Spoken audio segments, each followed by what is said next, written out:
Estamos de volta com o Ricardo Mota, entrevista no novo distanciamento social. Eu aqui, o secretário Alexandre Aires da Saúde, ali, mais de 3 metros, né, afastados, mas é importante e fundamental até para dar um exemplo, né, de como efetivamente as coisas devem acontecer daqui para frente. Secretário, eu deixei como indagação essa história de que os governos estaduais, inclusive de Alagoas, inflavam os números para receber mais dinheiro da União para o combate à Covid-19. Eu perguntei quanto o governo de Alagoas gastou até agora, ou está gastando, e quanto a União efetivamente mandou. Olha, Ricardo, nós recebemos em torno de 50 milhões de reais até agora nos cofres da Secretaria Estadual de Saúde, de recursos federais carimbados, exclusivos para os gastos com o Covid. E já recebemos o aporte do Tesouro Estadual de em torno de 70 milhões. Então, hoje a gente tem um gasto ainda não realizado, mas já provisionado de 120 milhões. Aí eu estou falando de 3 mil novos servidores na saúde, 10 milhões de unidades de EPI distribuídas até agora, mais de 100 mil testes realizados, sejam testes rápidos ou testes de PCR, a entrega de 2 hospitais, como eu falei, o Metropolitano e o Hospital Regional do Norte. E um dado que eu queria só deixar para você aqui, para quem está assistindo a gente, é que mensalmente eu tenho feito uma prestação de contas de todos os valores recebidos, sejam recursos federais ou estaduais, e apresentado em rede social, e fiz já uma vez para o Ministério Público Estadual e para o Ministério Público Federal, por livre e espontânea decisão nossa, convidei os promotores e procuradores para que eles pudessem conhecer os números. E apresentei 100% dos gastos realizados até o momento, indicando inclusive os números dos processos administrativos abertos. Ou seja, essa transparência é fundamental. A gente está acompanhando, né, a operação da Polícia Federal no país inteiro. Eu tenho a sensação, muitas vezes, de que há um exagero nisso, porque é possível que na pressa, vamos lá, eu estou colocando o que é possível, não estou dizendo que é o que está acontecendo, ocorra erro, né? Não necessariamente de má fé. É uma preocupação que o senhor tem? O governo do estado tem de que venha acontecer alguma coisa e um trabalho que está sendo bem realizado fique enlameado?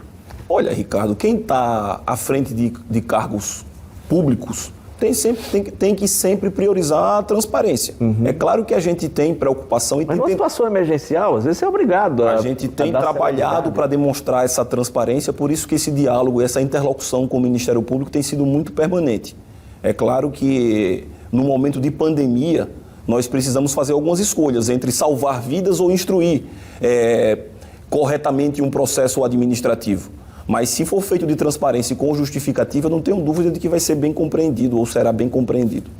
Secretário, qual foi o pior momento desde o início da pandemia, do primeiro decreto, né, do governo do estado de emergência, em que o governo do estado da Secretaria de Saúde passou exatamente em função das atividades, das ações realizadas e os efeitos, né?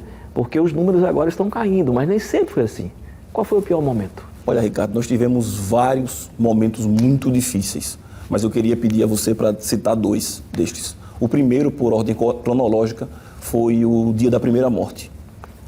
A primeira morte, o primeiro óbito em Alagoas foi um dia muito difícil, um dia muito duro, 1º de abril desse ano. Foi um dia muito difícil para todos nós da saúde recebermos aquela notícia do primeiro óbito aqui no estado. Isso foi um dia muito marcante para a gente. E o segundo momento foi ali no início de maio, quando nós estávamos prestes a abrir o Hospital Metropolitano, mas os números não paravam de crescer. Nós estávamos próximos de um estrangulamento da nossa rede hospitalar e contávamos os dias e as horas para abrir o Hospital Metropolitano, que chegou no momento crucial. Para você ter uma ideia, o nosso pico foi na semana 21.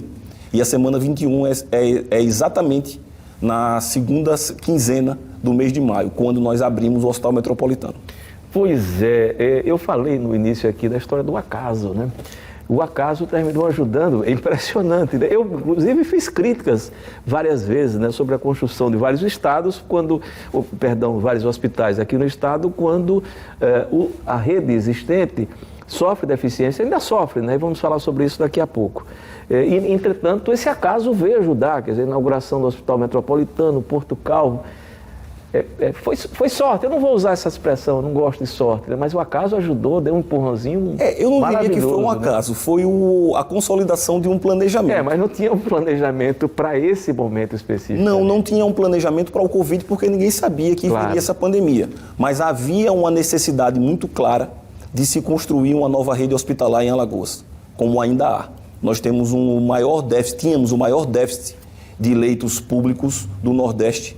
E essa dificuldade ela era conhecida por muitos na saúde pública, mas nunca houve um governador que tivesse essa coragem que o governador Renan Filho teve de priorizar esse investimento em saúde.